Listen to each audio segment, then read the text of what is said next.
Hi అండి, బూడిద గుమ్మడికాయ గారెలు చేస్తున్నానండి ఇవాళ.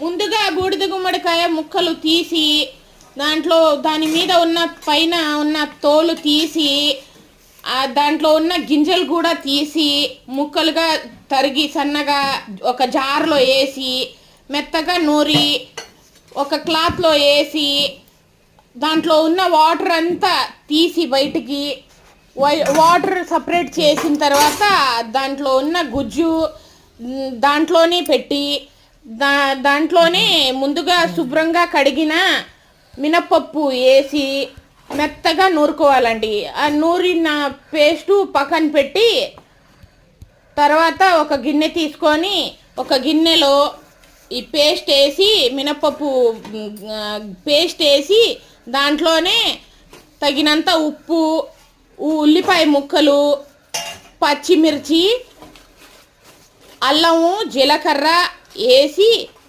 ఒక చిన్న రోల్లో కచ్చాబచ్చాక దంచి ఆ ముద్ద కూడా దాంట్లో వేసి కలిపి దాంట్లోనే తగినంత ఉప్పు కూడా వేసి కలిపి బాగా పక్కన పెట్టాలండి. ఆ తర్వాత స్టవ్ ఆన్ చేసి బాండి పెట్టి బాండి వేడైన తర్వాత తగినంత ఆయిల్ వేసి ఆయిల్ వేడైన తర్వాత గారెల్లా చేసి గారెలు ఫ్రై చేసుకోవాలండి. అంతేనండి, సింపుల్ అండ్ ఈజీ బూడిద గుమ్మడికాయ గారెలు రెడీ అండి.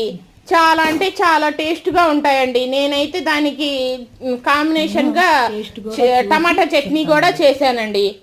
చాలా అంటే చాలా బాగుంటాయండి. గుల్లగా మెత్తగా నోట్లో వేసుకుంటే కరిగిపోయేలా భలే రుచిగా ఉంటాయండి. చాలా అంటే చాలా రుచి, చాలా పాతకాలం పద్ధతిలో.